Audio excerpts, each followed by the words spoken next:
sur les réseaux d'Europe de l'Est, ce qu'il faut bien comprendre, c'est que en fait, ces réseaux n'apparaissent pas comme ça par hasard. C'est juste qu'ils sont donc en lien avec la migration. Et donc, du coup, sans surprise, si vous voulez, les premiers réseaux qu'on a d'exploitation d'enfants provenant d'Europe de l'Est, ça commence par des réseaux de Yougoslavie à l'époque. Et pourquoi la Yougoslavie? Tout simplement parce que, en fait, dans les pays de l'Est, c'était le seul pays de l'Est qui, d'une certaine façon, n'était pas fermé par le rideau de fer. Et donc, il y avait dès 1963 même une possibilité de circulation pour les Yougoslaves qui s'est allégée, enfin qui s'est avec le temps. Et donc, il n'y avait même plus besoin au bout d'un moment de visa. Et donc, c'est vraiment dans les années 80, fin des années 70, début des années 80, que dans le cadre de cette migration yougoslave, vous voyez, qui touche beaucoup de pays, donc aussi bien l'Autriche, l'Italie, l'Allemagne, la France, que certaines familles qui étaient déjà mal installées, on pourrait dire, en Yougoslavie, ont commencé à avoir certaines activités délictuelles qui utilisaient des enfants. Donc, voilà, si je regarde un petit peu comment ça se passe, il y a eu quelques implantations qui sont apparues et dans ces implantations de familles qui ont décidé, pour une raison, voilà, à chaque fois qui tient un peu du hasard, si vous voulez, c'est pas des conditions socio-économiques particulières ou un profil particulier qui les amène à faire ça. Elles commencent voilà, à faire voler leurs enfants, les faire mendier, voler, etc. Et puis, dans la plupart des cas, ces familles, ensuite,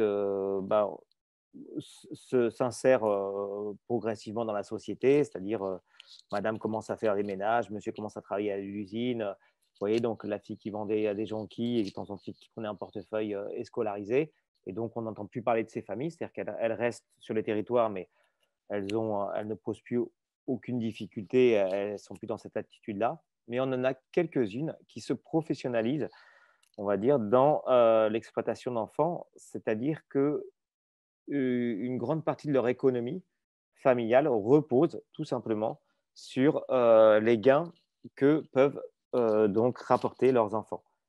Euh, et donc, comme cette diaspora, elle est éparpillée en Europe, ça peut donner l'impression d'un réseau international, mais en fait, on n'est que sur des familles. Alors, c'est très difficile d'évaluer combien il y aurait de familles, mais on serait sur des ordres de grandeur de peut-être 500 familles en Europe qui sont interconnectées.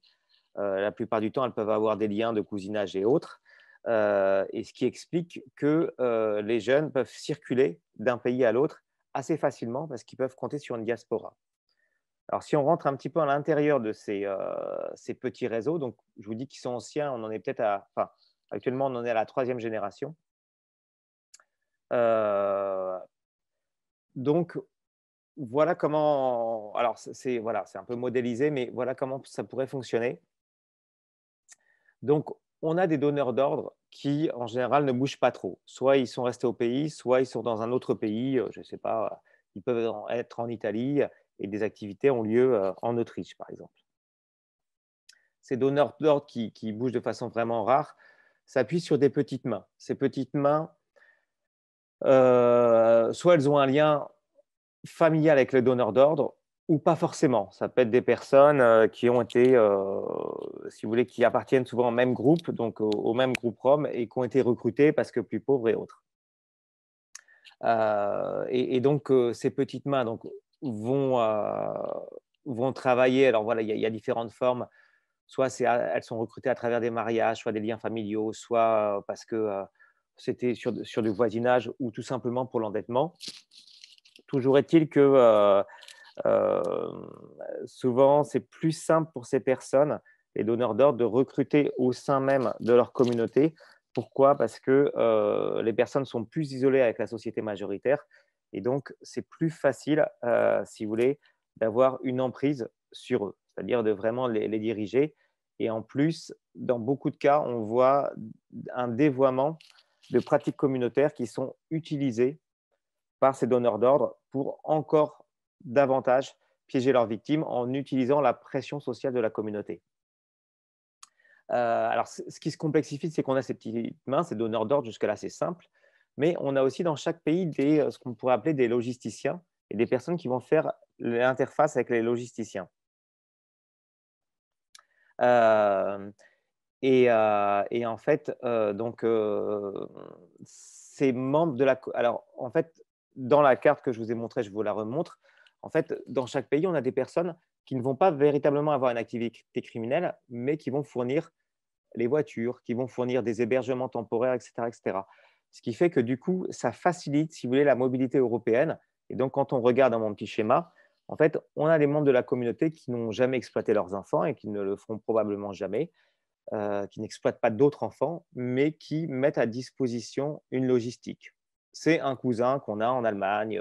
Et voilà, quand on va à Hambourg, on s'appuie sur lui parce qu'il nous fournit effectivement, il nous prête sa maison et il nous loue un véhicule. Donc, voilà comment fonctionnent, si vous voulez, ces petits réseaux. Alors, si voilà, je passe sur les réseaux roumains qui fonctionnent plus ou moins de la même façon. Alors, à chaque fois, il y a quand même des petites adaptations et surtout, il y a moins d'ancienneté. Donc, on peut dire que c'est moins professionnel. Dans les réseaux ex-yougoslaves, chacun dispose d'un avocat. Enfin, donc, on est sur quelque chose quand même de très, très, devenu assez professionnel. Pour les réseaux roumains, ce dont on s'aperçoit, là, je prends juste deux situations. C'est en France, c'est que grosso modo, on a à peu près des gens qui viennent toujours des mêmes villes et c'est à peu près les mêmes familles. Mais comme ils se déplacent en Europe, c'est ce qu'on va voir. Du coup, à certaines années, on a l'impression que le nombre de ces petits réseaux est assez limité. Et d'autres années, on a l'impression qu'il est plus nombreux. C'est juste qu'il y a des déplacements. Donc, grosso modo, vous voyez, entre 2014 et 2015, là, c'est un exemple qui est valable pour la France. Parmi les réseaux roumains, ils venaient tous d'un nombre limité de villes. Là, en l'occurrence, vous voyez, on est sur 7 villes. Bon, sur toute l'Europe, on est à peu près sur une dizaine de villes. Et avec des activités plus ou moins importantes, suivant que ces réseaux sont actifs un moment en Espagne, un autre moment en France, etc., etc. Et quand on regarde de près, alors là, je vous ai pris l'exemple, excusez-moi, vous voyez là, vous voyez Roman-IH, alors c'est tout enfin, je ne sais pas si le pointeur, vous le voyez, enfin, c'est ici, donc voilà, c'est ce qu'on appelle la Moldavie roumaine, donc au nord-est.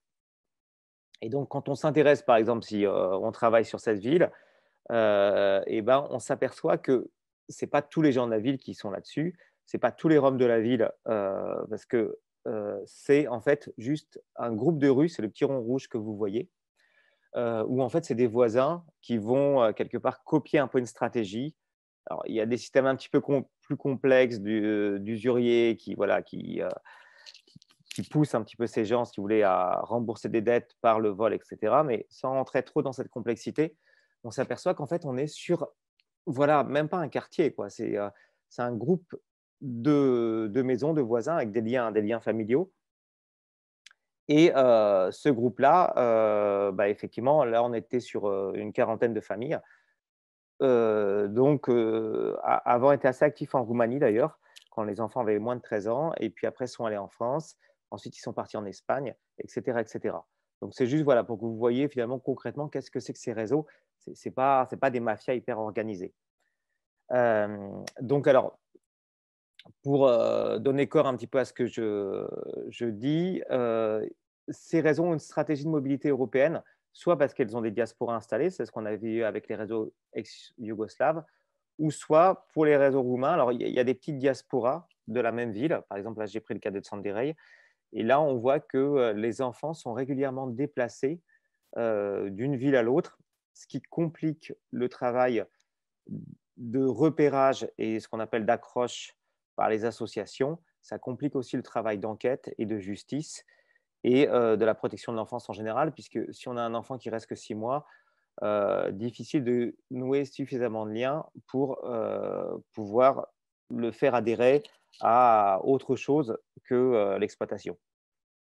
Donc ça, c'est vraiment une technique qu'utilisent tous les réseaux, et quelle que soit la nationalité, là, ça dépasse complètement l'Europe de l'Est. C'est de plus en plus, on est sur des déplacements continus de ces enfants. Alors, ça peut être au bout de 6 mois, ça peut être au bout d'un mois, ça peut être au bout d'un an, mais la stratégie quand même, c'est le déplacement au niveau européen. Alors, sur l'exploitation sexuelle, alors je suis désolé du coup, comme voilà, on n'a pas beaucoup de temps, du coup, ça passe peut-être un petit peu vite. Hem, Ce dont on s'aperçoit, c'est que dans l'exploitation sexuelle d'Europe de l'Est, alors on avait en fait beaucoup de jeunes filles qui étaient approchées par ce qu'on appelle des lover boys. Alors, ce loverboy, souvent, c'est présenté comme quelqu'un qui aurait un charme fou et dès que la fille le voit, elle tombe éperdument amoureuse et du coup, elle décide de le suivre et de se prostituer et même quand elle est prostituée dans des endroits franchement glauques, elle reste toujours amoureuse. Dans les faits, c'est pas toujours comme ça que ça se passe. Là, j'ai pris un exemple à Sliven, donc c'est une ville en Bulgarie où je pense que 2 tiers des jeunes filles qui sont dans les vitrines, en Belgique et aux Pays-Bas proviennent de cette ville-là.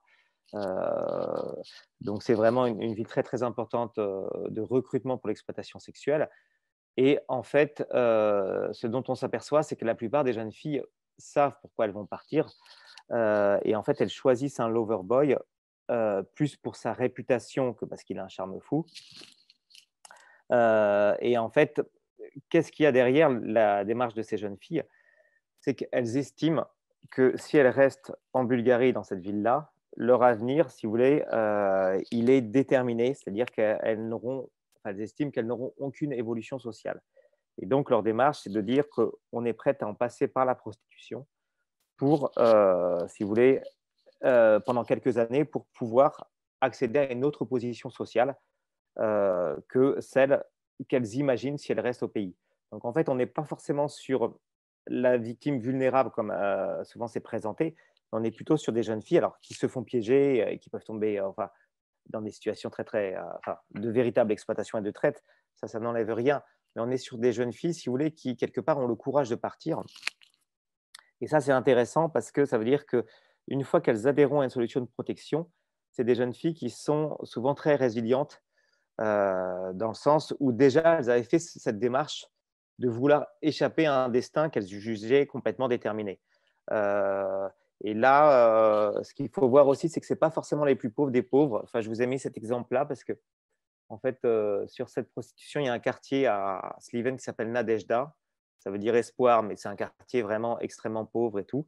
On a des communautés roms qui habitent là et tout le monde était persuadé que toutes les jeunes filles, qui se prostituaient, donc en Belgique et aux Pays-Bas, venaient de Nadejda et en fait, en regardant de près, c'est absolument pas le cas.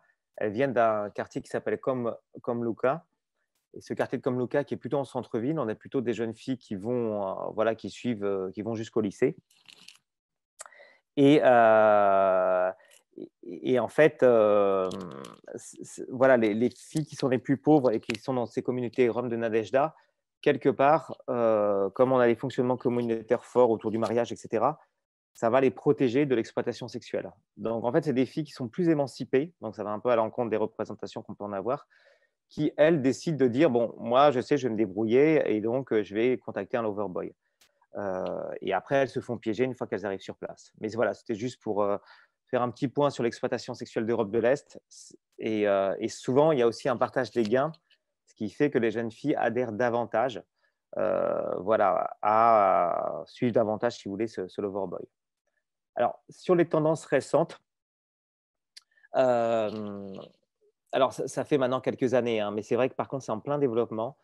On s'aperçoit qu'on a de plus en plus de mariages précoces interdiaspora, si je peux dire ça comme ça, au niveau justement des Roms, parmi des communautés roms qui sont d'une certaine façon discriminées par les Roms eux-mêmes. Je ne sais pas si vous avez à me suivre. Donc je vous parle par exemple des Ashkalis et des Égyptiens, qui sont, si vous voulez, un peu des groupes roms pauvres qu'on va retrouver en Macédoine du Nord, au Kosovo et en Albanie. Souvent qui ne parlent pas le romani, c'est comme ça qu'on peut le connaître. Et en fait, ces jeunes filles souvent sont recrutées à travers des mariages qui sont, enfin, l'institution du mariage est dévoyée. C'est-à-dire souvent elles rencontrent leur mari sur Skype, elles parlent pendant 20 minutes et puis après elles sont envoyées, soit dans un autre pays de la région. Donc par exemple, on va prendre des jeunes filles égyptiennes qui sont envoyées au Kosovo sur des mariages, ou ça peut être aussi en France, en Belgique, en Allemagne, en Autriche. Et ça, actuellement, les pays les plus pourvoyeurs, c'est la Macédoine du Nord l'Albanie et aussi la Serbie, où on a effectivement beaucoup de cas, que ce soit en Autriche et en Allemagne, un petit peu en France et un peu en Belgique, de jeunes filles qui sont en fait donc mariées à 13-14 ans, envoyées dans la diaspora, dans une diaspora qui est installée depuis 5, 10, 15 ans, 20 ans, pour se marier avec voilà, les jeunes fils de la famille, disons qui vit en Allemagne. Donc imaginons des Roms kosovars qui vivent en Allemagne. Ils recrutent ces jeunes filles à travers des mariages et ces jeunes filles sont exploitées domestiquement, c'est-à-dire qu'elles sont vraiment, elles font tous les travaux domestiques au sein de la maison, parfois sexuellement ou parfois économiquement. C'est-à-dire que certaines se sont retrouvées serveuses, en plus de faire le ménage, etc. Et ce qui pouvait dégénérer aussi avec de l'exploitation sexuelle. Donc ça, c'est vrai que c'est une tendance assez lourde et assez difficile à repérer parce que ces filles restent quand même à l'intérieur de la famille. Souvent, elles ne parlent pas la langue du pays de destination. Et donc, on a du mal à accéder voilà, à cette réalité.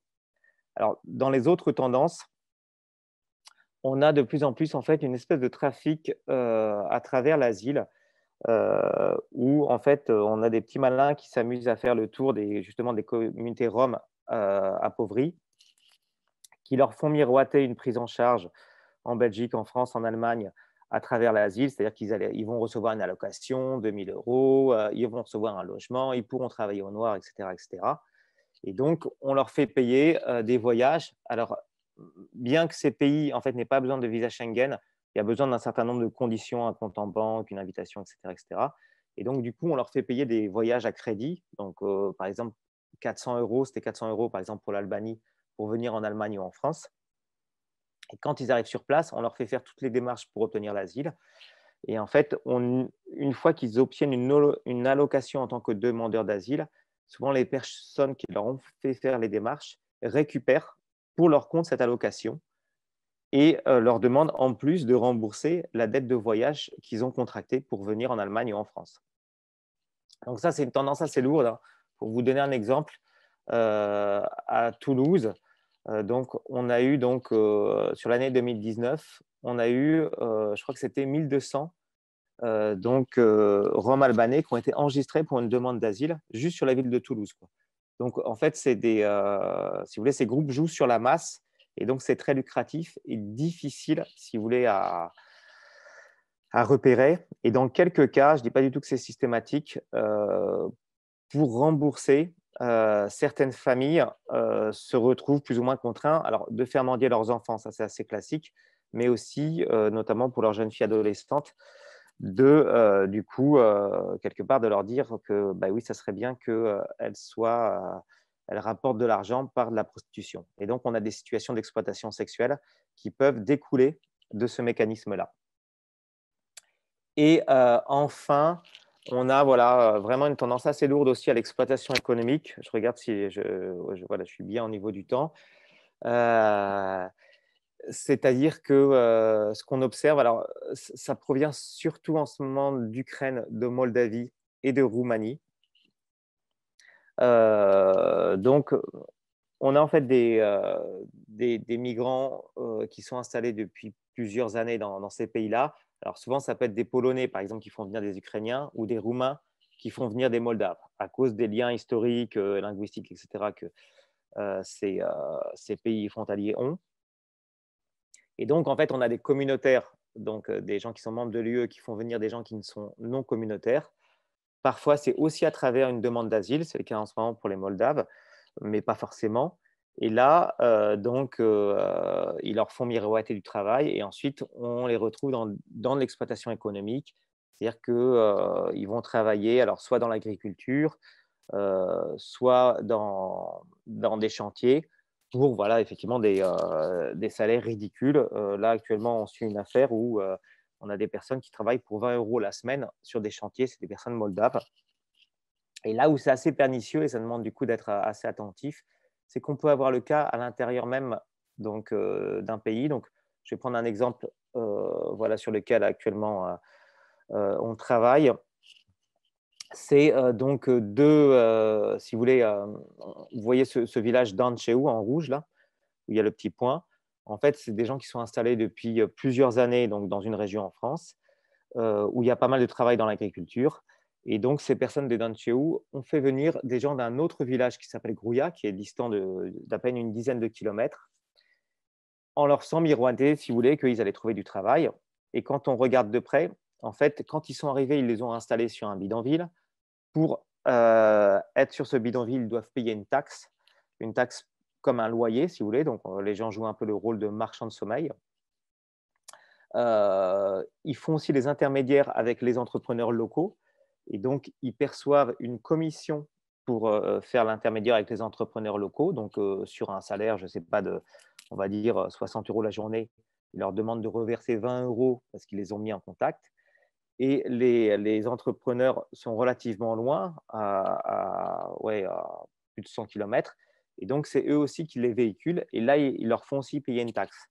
Donc, si je reprends voilà, ce que je vous dis, c'est que ces personnes ont été amenées de Roumanie par des personnes qui sont installées depuis 4-5 ans en France. Et en fait, ils ont un nombre de taxes assez incroyable à payer, aussi bien pour se loger, donc on le voit bien sur les bidonvilles, qu'une commission sur les salaires pour avoir été mis en relation avec les employeurs qui les ont embauchés. Les employeurs ne sont pas forcément de mèche, hein. La plupart du temps, ils ne sont pas du tout au courant de ce qui se passe. Il y a un paiement du transport jusqu'au lieu de travail.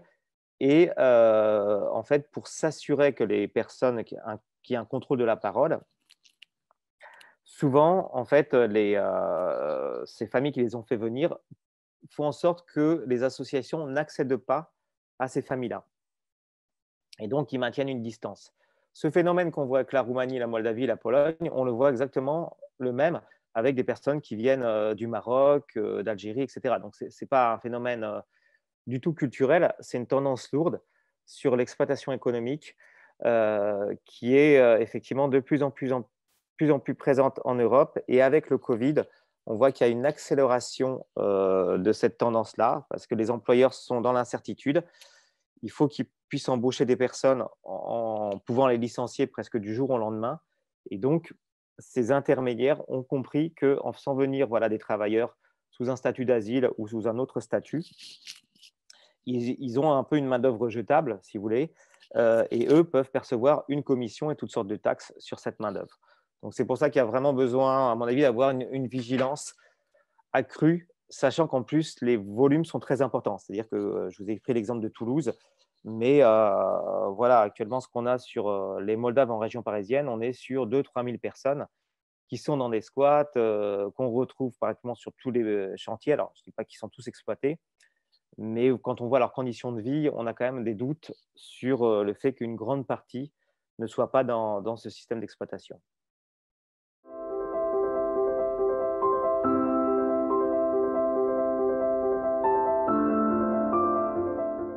L'emprise psychologique, c'est l'exploitation et la manipulation d'une personne pour parvenir à ses fins.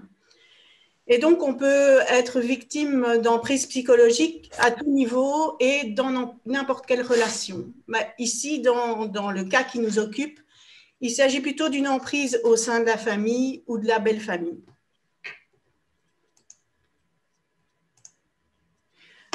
L'emprise psychologique se caractérise en plusieurs étapes et toutes ces étapes mènent finalement à une dépendance affective. Et donc, les stratégies sont les suivantes. Il y a d'abord, on peut parler de la séduction. Donc, au niveau de la séduction, le manipulateur, il valorise et il flatte un petit peu sa victime dans le but, en fait, au départ, de lui faire confiance. Et donc, on a souvent, par exemple, des jeunes filles qui nous expliquent qu'au début de la situation, elles étaient vécues, elles étaient comme des princesses où toutes leurs demandes étaient respectées, etc. Il y a également des traitements de faveur. Donc, il faut savoir que la jeune fille rome, vers 10 ans, elle est déjà considérée comme capable de s'occuper de sa fratrie plus jeune, de s'occuper du ménage, etc. Et donc, finalement, c'est une responsabilité qui lui est incombée. Et ça lui permet finalement d'avoir un grade en plus aux yeux de sa communauté. Dans les différentes stratégies, il y a aussi la perte de liberté. Donc là, la victime est complètement dépendante de son bourreau, en l'occurrence ici, la famille, la belle famille. Elle n'a plus sa propre liberté et elle se réfère vraiment aux décisions de son manipulateur. Et donc, dans ce cadre, elle peut être surveillée de manière très accrue. Si elle va à l'extérieur, qu'elle a un GSM, elle va être harcelée sur son GSM. Elle peut même être suivie par son frère plus grand pour savoir plus ou moins où elle va. Elle n'a pas accès aux réseaux sociaux, elle n'a pas d'activité de loisir, etc. Donc, finalement, elle devient vraiment un objet malléable et elle est réduite à ce statut d'objet et donc, elle n'a plus cette liberté de penser pour elle-même. Et donc, toutes ces étapes, finalement, arrivent à une dépendance affective qui, elle, apparaît vraiment progressivement. En fait, le manipulateur, dès qu'il y a un conflit, repose les responsabilités sur sa victime, donc en l'occurrence sur l'enfant ici, pour le culpabiliser. Et donc, on a des récits parfois d'enfants qui disent « mais papa m'a maltraité ». Mais après, il s'est excusé, il m'a prouvé tout son amour et donc tout va bien. Alors, donc, on remarque ici que l'emprise psychologique, elle peut arriver à la domination, aux menaces, à l'isolement, au plaisir finalement de voir sa victime qui est sous son emprise et finalement, ça devient un cercle vicieux puisque plus le parent va user de stratégies d'emprise, plus la victime va être dans la dépendance affective et va répondre aux demandes finalement de son manipulateur. Et donc, finalement, ça devient un cercle vicieux. Alors, j'en ai pas encore beaucoup parlé, mais l'emprise psychologique peut aussi être présente sur le plan physique, par des violences, mais aussi par des abus sexuels. Et tout ça a pour but de finalement martyriser la victime, le corps, et inhiber la victime également. Alors, toutes ces stratégies d'emprise, finalement, elles ont évidemment des conséquences et des troubles psychologiques importants sur l'enfant. Alors, ici, je vais pas, c'est pas une liste qui est exhaustive, mais en tout cas, ce sont les principaux troubles psychologiques que nous rencontrons au sein de notre institution avec les jeunes qu'on accueille. Et donc, ces troubles psychologiques, ils peuvent varier, en tout cas en intensité et en durée. Ça veut dire que plus la manipulation a été longue et plus elle a été intensive, plus les troubles psychologiques seront importants et plus dans la prise en charge, évidemment, ça va être compliqué de pouvoir travailler tout ça. Donc, dans le cas qui nous occupe ici, je vais en citer quelques-uns. On peut d'abord avoir des enfants qui ont des pensées suicidaires, qui font de la dépression, qui sont en isolement. Il n'est pas rare qu'on voit des enfants qui n'ont plus de goût à la vie et qui sont vraiment en conflit identitaire, j'en reparlerai par la suite, et qui sont finalement dans l'impossibilité de se projeter et de penser leur propre intérêt. On a des enfants aussi qui ont une faible estime d'eux-mêmes et une faible estime de leur corps.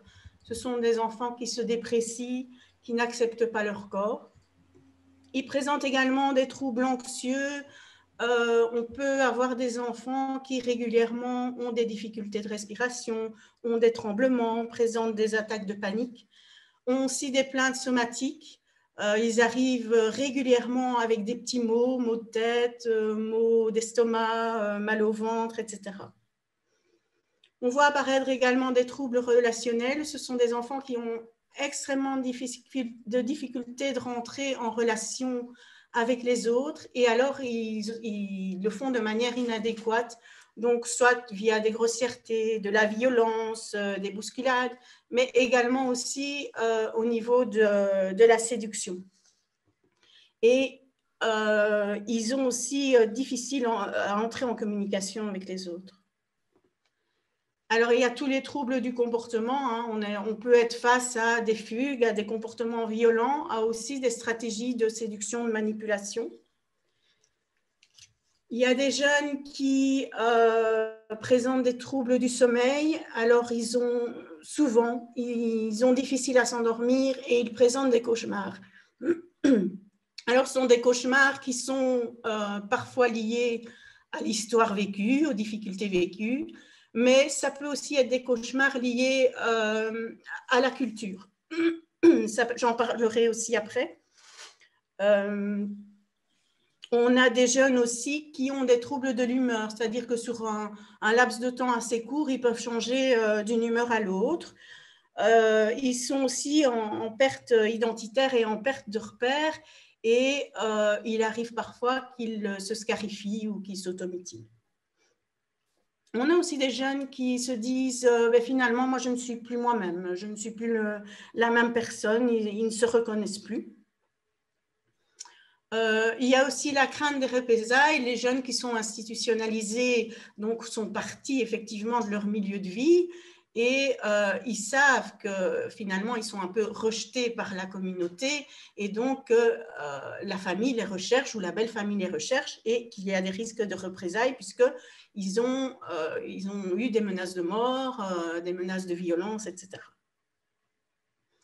Alors, on a aussi des enfants qui sont vraiment en manque de relation avec la fratrie, mais aussi qui sont inquiets pour leur fratrie plus jeune, parce qu'ils se disent finalement, moi, ce que j'ai vécu, ben, les plus jeunes risquent de le vivre aussi, et c'est vraiment compliqué. Et ils ont aussi cette nostalgie de certaines pratiques coutumières. Alors, un des troubles qui est important aussi, c'est la culpabilité, évidemment. Donc, ce sont des enfants qui se sentent coupables et qui finalement se sentent redevables par rapport à leurs parents.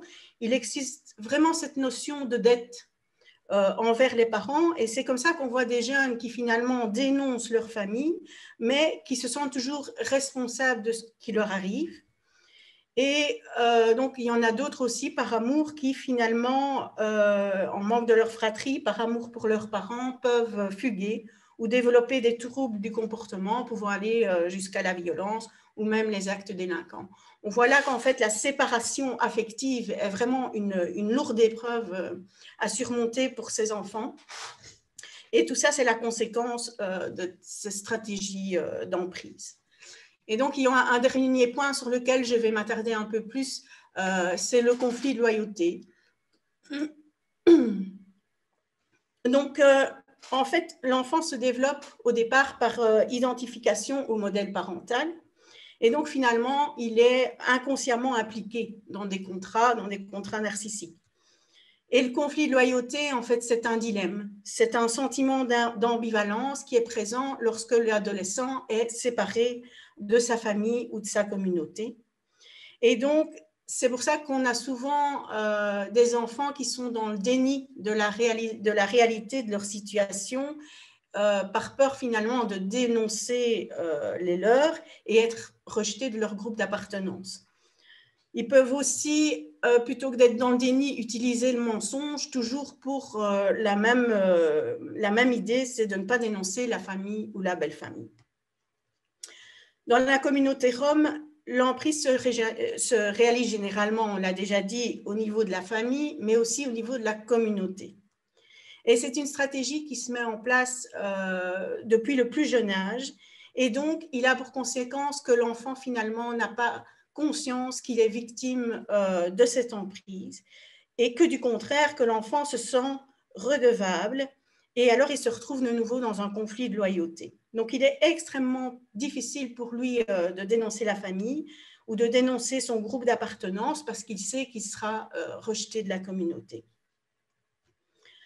Lorsqu'une jeune fille rom, par exemple, atteint l'âge des fiançailles, donc c'est-à-dire vers 13-14 ans, la famille, elle investit beaucoup, elle lui achète sa robe, elle lui achète des souliers, des bijoux, etc. Mais la famille, surtout, elle choisit le mari de la jeune fille et elle reçoit généralement une dot, pardon. Donc, à ce niveau-là, la jeune fille, elle n'a d'autre choix que de suivre les règles internes et traditionnelles, celles qui sont instaurées pour une certaine reconnaissance. Mais alors, lorsque la jeune fille est finalement retirée de son milieu et qu'elle arrive en institution, par ordre du tribunal tzigane, la famille finalement doit rembourser la dot. Et alors, elle a vraiment une grosse pression, une pression importante de la part de la communauté. Et donc, ce tribunal, il a ses propres règles. Et lorsque ces règles ne sont pas respectées, ils ont diverses stratégies pour qui s'appliquent en fait pour remettre de l'ordre et rendre les choses plus publiques. Et donc, ça veut dire qu'on a souvent des jeunes filles qui, par exemple, quand elles ont quitté leur mari, elles se font traiter de tous les noms, de salopes, de putes et j'en passe. Ça fait circuler la rumeur au niveau de la communauté et l'objectif est vraiment de culpabiliser les jeunes filles parce que finalement, elles ont anéanti l'honneur de la famille. Et ce qu'elles ont aussi, c'est beaucoup de menaces de mort, de menaces de violence qui peuvent circuler. Alors, le conflit, donc lorsque le jeune se retrouve placé en institution, il y a tout un travail de conscientisation qui est réalisé, mais il y a certains enfants qui ne parviennent pas à prendre conscience de l'emprise dont ils ont été victimes, mais il y a tout un conflit identitaire qui se met en place. Et donc l'enfant, finalement, il se sent tiraillé entre une identité personnelle qui est son identité propre, qui est définie par ses propres représentations, par ses émotions, par ses valeurs, etc. Et une identité sociale qui, cette identité lui est infligée par les représentations que la société, que la communauté se fait de la personne. Et donc le jeune, il se trouve vraiment dans un conflit psychique entre ces deux identités. D'autant qu'il a ses propres valeurs et représentations culturelles qui finalement s'entrechoquent avec les représentations culturelles du pays d'accueil, en tout cas de la société dans laquelle il se retrouve. Et le conflit de loyauté, il est d'autant plus important lorsque le jeune commence à faire confiance aux professionnels en institution, parce que l'enfant ne peut pas concevoir d'avoir finalement abandonné les siens et recréer des liens avec nous qui, aux yeux de la communauté, sommes finalement des étrangers. Et donc, pour la communauté, c'est vraiment un affront, un coup dans le dos, parce que l'enfant pense qu'il doit privilégier une relation au détriment d'une autre. Et donc, de nouveau, il se trouve dans l'ambivalence, vacillant parfois alors du coup avec des attitudes vraiment positives envers les intervenants, mais parfois des attitudes de rejet. Et donc dans les familles migrantes comme dans les populations roms, les conflits entre les cultures génèrent aussi des conflits de loyauté. Et donc ces jeunes qui sont institutionnalisés sont contraints à évoluer entre deux cultures. S'ils choisissent la culture de leur communauté, ben, ils restent fidèles, mais dans le cas contraire, s'ils choisissent la culture de la société, à ce moment-là, ils sont vus comme des étrangers au sein de leur communauté, au sein de leur groupe d'appartenance, et donc ils questionnent vraiment le lien de filiation avec les parents. Et c'est comme ça qu'on a des jeunes qui parfois reçoivent des messages de la famille ou de la belle-famille qui dit « tu n'es plus des nôtres, tu nous as reniés » ou une jeune fille qui reçoit un courrier de sa maman qui lui dit « voilà, je t'ai mis au monde, je t'ai nourri, je ne comprends pas pourquoi tu es partie ». Et donc, ce sont tous des messages en fait qui induisent vraiment la culpabilité chez l'enfant et c'est extrêmement compliqué pour l'enfant de pouvoir s'y retrouver.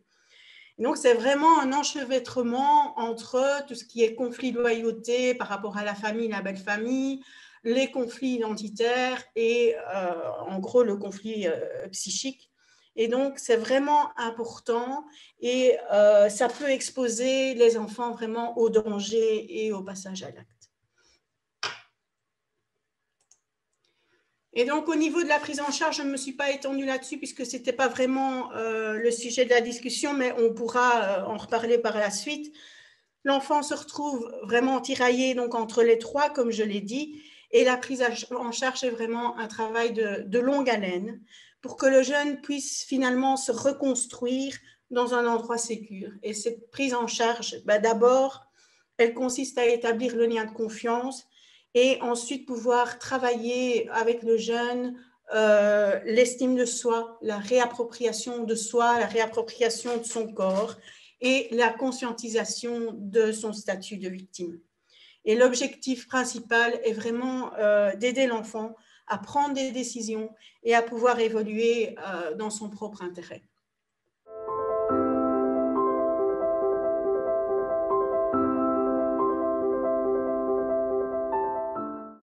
Je vais plutôt vous parler, en tout cas, du profil des jeunes de la communauté Rome qu'on accueille depuis la création d'Espéranto, donc en 2002.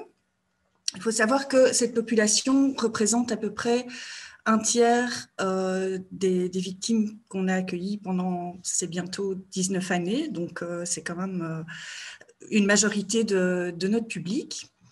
Et donc, parmi ce tiers, en tout cas, 90% sont des jeunes filles. Donc, on a quand même très, très peu de garçons, mais j'y reviendrai par la suite. Alors, dans les nationalités les plus courantes, on en a vraiment deux qui se dénotent par rapport aux autres. C'est vraiment la Serbie, hein, comme le disait Olivier, donc ça fait déjà longtemps, qui tourne en Europe. Donc, la Serbie et la Roumanie sont vraiment les principales nationalités. Mais on a aussi la Bulgarie. On a eu quand même pas mal de jeunes filles bulgares. Quelques jeunes filles venant de Bosnie, de Slovaquie, de Macédoine et 2 ou 3 du Kosovo. Alors, au niveau des secteurs d'exploitation qu'on rencontre le plus souvent, eh bien, dans environ 45% des cas, c'est l'obligation de commettre des délits, avec des populations qui viennent là plus de Serbie et de Bosnie. Ensuite, plus ou moins 20% des jeunes filles qu'on a accueillies sont victimes d'exploitation sexuelle, où là, c'est plutôt des jeunes filles qui proviennent de Roumanie, de Bulgarie, dont la région de Silvan, comme le disait Olivier tout à l'heure, mais aussi de Slovaquie. Alors, plus ou moins 15% sont victimes, en tout cas, d'exploitation de la mendicité. Et aussi, ce qu'on a déjà constaté, c'est, vous avez peut-être déjà vu ça en vous baladant dans les grandes villes, mais ce sont des jeunes qui doivent récolter de l'argent en faisant signer des fausses pétitions, par exemple. Et là, ce sont des populations qui viennent essentiellement de Roumanie aussi et de Serbie. Et enfin, on a environ 5% de nos victimes qui sont victimes d'exploitation domestique, où là aussi, la Serbie apparaît plus principalement, et aussi des jeunes filles de Macédoine. Alors, les autres plus ou moins 15% restants sont des jeunes filles qui ont été victimes d'un mariage coutumier précoce, ou en tout cas en passe de le devenir, qui sont souvent maltraitées aussi par la famille et qui demandent une protection, mais avant qu'il y ait eu vraiment une exploitation mise en place, en tout cas. Alors, on peut distinguer, enfin là j'avais envie de distinguer, parce que ce n'est pas du tout la même vision des choses, donc les jeunes qui sont d'une part exploités par leur propre famille, et puis après je viendrai sur l'exploitation par la belle famille. Donc, concernant les victimes exploitées par leur propre famille, bien évidemment, on retrouve tous les garçons dans cette, si on peut dire une catégorie, j'aime pas utiliser ce mot-là, mais voilà, on retrouve tous les garçons, bien sûr, des jeunes filles aussi. Alors, ce qu'on peut constater, c'est que ben, souvent, en tout cas, on met très longtemps à avoir la vraie identité. Ils ont souvent un tas d'identités différentes, et je pense que même parfois, eux-mêmes s'y perdent, notamment quand ils sont très jeunes. Alors, au niveau des types d'exploitation, donc quand ils sont exploités par leur propre famille, évidemment, il y a l'obligation de commettre des délits. Donc, nous, ce qu'on voit principalement, ce sont plutôt des vols dans les habitations. Je sais qu'on en a déjà discuté en France et notamment sur Paris. C'est plutôt les pickpockets dans les métros, les vols aux distributeurs de billets. Mais en tout cas, nous, dans l'accueil Esperanto, c'était principalement les vols en habitation, la mendicité et aussi parfois de l'exploitation domestique pour les jeunes filles. Ben, forcément, il faut qu'elles puissent apprendre à être une bonne petite femme de ménage avant d'être mariée. Donc, ça arrive parfois au sein même de la propre famille. Alors, ce qu'on peut constater quand les jeunes sont exploités par leurs propres parents, c'est que la dénonciation et même la reconnaissance des faits est est très très compliquée. Donc, je ne vais pas y revenir puisque ma collègue en a parlé tout à l'heure, mais surtout par rapport au conflit de loyauté et le fait que ce soit vraiment leurs parents. Et en plus, ils sont quelque part un peu conditionnés depuis leur plus jeune enfance à justement à ce qu'on appelle la loi du silence, c'est-à-dire ne rien dire sur la communauté, ne rien dire sur la famille, ne pas dévoiler leur identité, ne pas dévoiler l'identité des parents, etc. Donc, c'est tout un processus qui prend du temps au niveau de la mise en confiance. Et au niveau de la dénonciation en justice, franchement, il y en a très, très, très, très peu qui le font quand il s'agit de leurs propres parents. Par exemple, sur donc presque 19 ans, au niveau des garçons, on a eu juste un seul cas d'un jeune garçon roumain qui était très jeune, qui avait 12 ans, qui venait de Roumanie, qui avait été vendu, on peut dire oui, vendu ou donné, en tout cas, la maman recevait une partie de l'argent, vendu ou donné à une autre personne de la famille, qui l'a emmené ici en Belgique et qui l'obligeait en tout cas à mendier en rue à Bruxelles. Et bon, ce garçon était maltraité, il était vraiment quand il est arrivé chez nous, il était vraiment dans un sale état physique. Il était à pieds nus, il avait fui, il s'était rendu au commissariat de police. Il avait rencontré un autre Roumain qui lui avait écrit un petit mot en français pour essayer de se faire entendre. Mais voilà, vraiment, c'est le seul cas où l'enfant a pu se dire, tant pis pour la famille.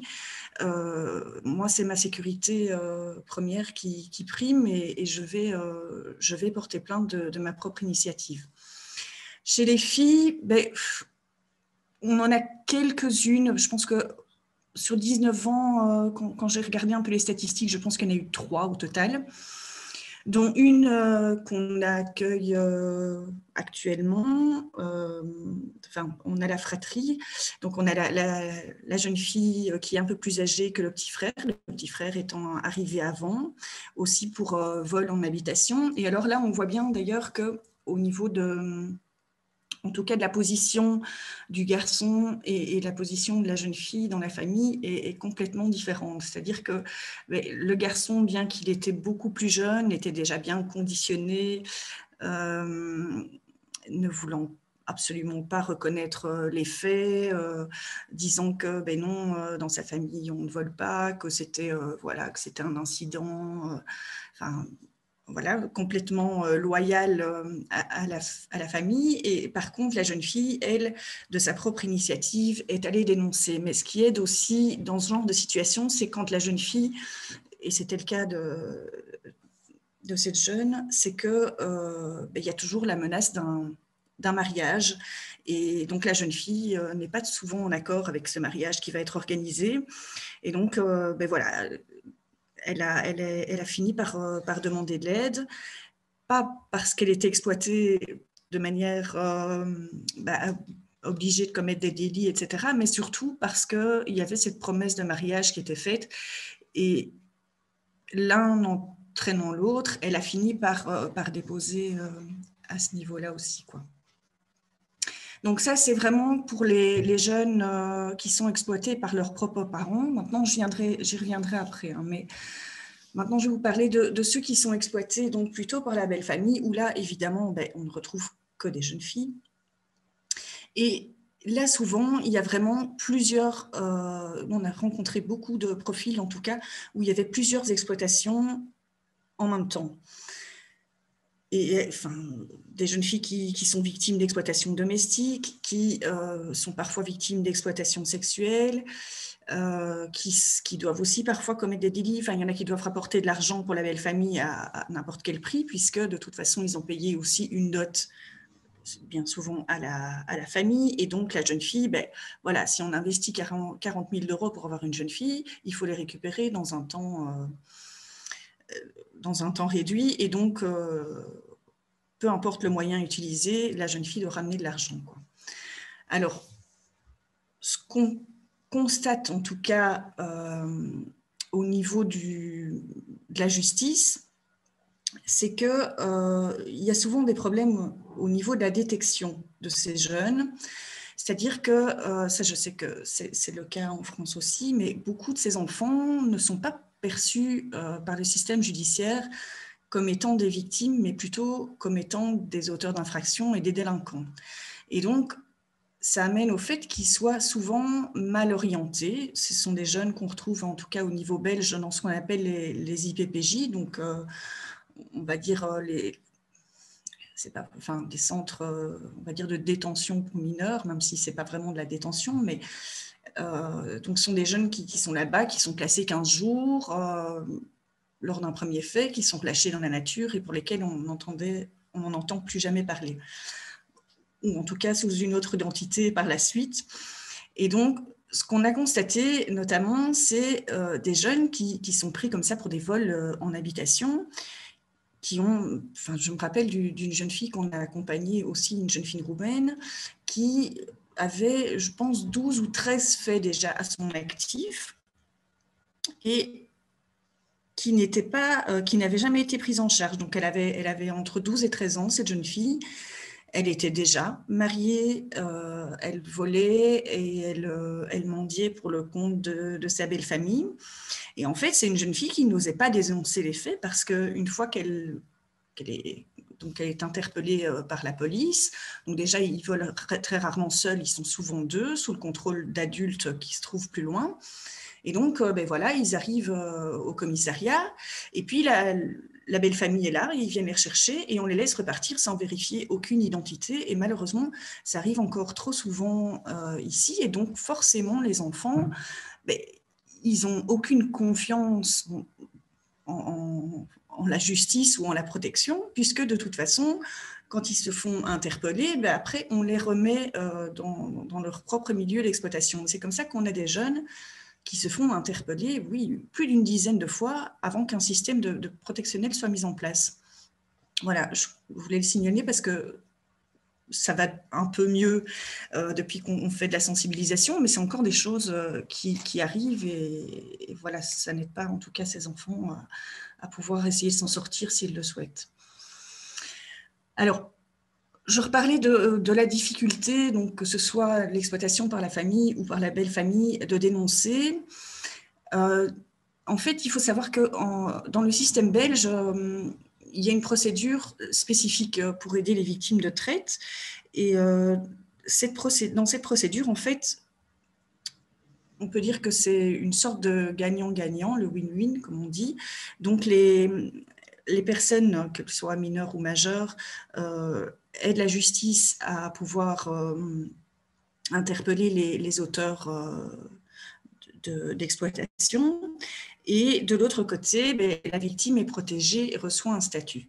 Alors, nous, ce qu'on constate, donc ça fait vraiment partie de mon travail et voilà, les jeunes n'ont pas tous intérêt à dénoncer parce que parfois les risques sont trop grands et que ce n'est pas toujours dans leurs intérêts, mais en tout cas, on a quand même très très peu de jeunes qui veulent bien collaborer malgré qu'ils finissent par se confier en général quand le lien de confiance est établi chez nous, mais en tout cas au niveau de la justice, il y en a très peu qui osent dénoncer la famille ou la belle famille, évidemment en raison du conflit de loyauté comme on le disait tout à l'heure.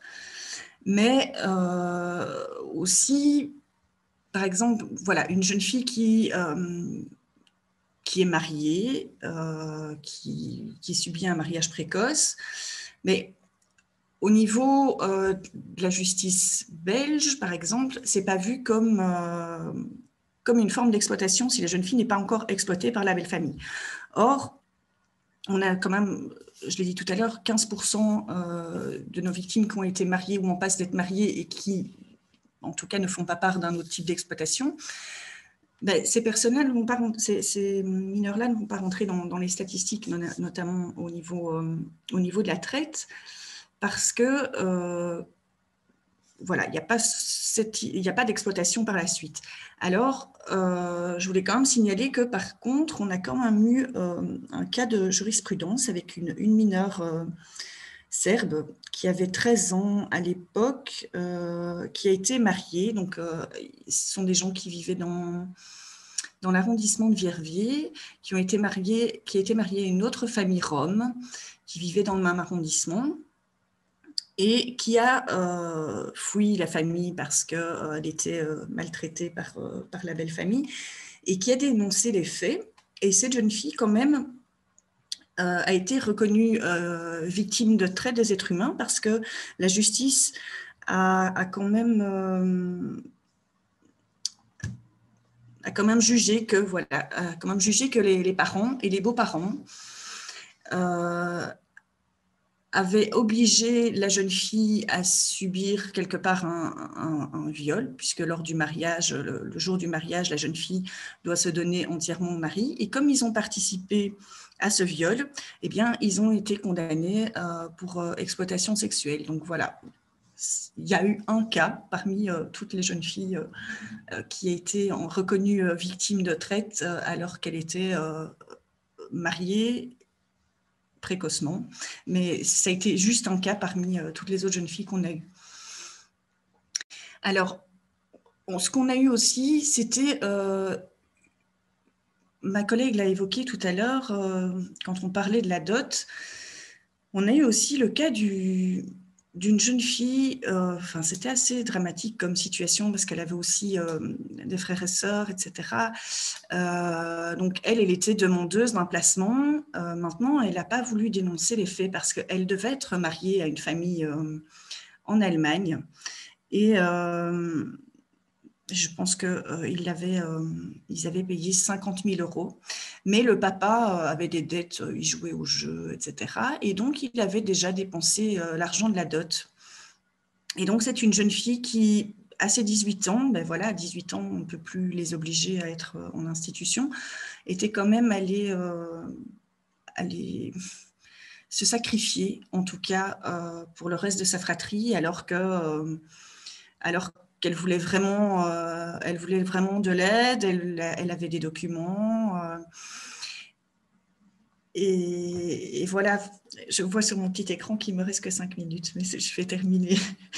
Et donc voilà, c'était assez compliqué pour cette jeune fille. Elle a vraiment beaucoup, beaucoup réfléchi avant sa majorité pour savoir si elle pensait à elle ou bien si elle pensait au reste de sa famille. Et malheureusement, elle a choisi de se sacrifier pour les autres. Alors, je vais revenir sur aussi l'exploitation sexuelle, en tout cas, comme Olivier l'a évoqué tout à l'heure. Donc, effectivement, nous, c'était beaucoup de jeunes filles roumaines et bulgares. On a parlé des loverboys, je ne vais pas m'étendre là-dessus, mais je voulais aussi dire que parfois, ce n'était pas des loverboys. Et ça, c'est quelque chose en tout cas, que nous, on n'avait pas rencontré il y a 10 ans d'ici, mais qui commence à arriver vraiment dans cette communauté. Donc, c'est le fait que les jeunes filles, par amour aussi, par leur mari, qui peut être le loverboy, peuvent être contraintes clairement à se prostituer pour pouvoir ramener de l'argent à la famille. Et dans un premier temps, elles ne s'en rendent pas forcément compte, parce que, oui, pour le mari, elle le fait. Et puis, c'est des jeunes filles qui finissent quand même, c'est le profil en tout cas de jeunes filles qui finissent quand même par dénoncer les faits par la suite, parce qu'elles se rendent compte plus tard de la manipulation. Et souvent, le mari redonne l'argent à sa propre famille, donc il y a souvent des conflits entre belle-mère, belle-fille. Donc, c'est des jeunes filles qui ont plus tendance à dénoncer que d'autres, en tout cas. Alors, ce qu'on peut constater aussi, c'est que donc, comme je le disais, sur le tiers de la population rom, en tout cas, on va dire qu'il y a à peu près 1/5, donc 20%, qui ont demandé un statut pour victime de traite. Donc, c'est pas beaucoup, mais c'est déjà ça. Mais par contre, ce qu'on a constaté, c'est que même ceux qui ont demandé le statut et demandé la protection, au bout du compte, même après, et quand je parlais du petit garçon de 12 ans, on a appris il n'y a pas longtemps, roumain, qui devait mendier pour sa famille. Il avait eu son permis, il y avait eu jugement, etc., au jugement au fond et tout, reconnu victime. Et même après, en fait, ce sont des jeunes qui finissent par rentrer en famille, malheureusement. Donc, un peu plus de 50% des jeunes qui ont demandé le statut sont quand même rentrés en famille par la suite. Donc, ils ont dénoncé les faits, ils sont quand même rentrés. Mais voilà, en tout cas, il y en a qui s'en sortent, il y en a qui sont en cours, et voilà, je pense qu'il faut quand même continuer à se battre pour ceux qui veulent s'en sortir et qui veulent aller jusqu'au bout.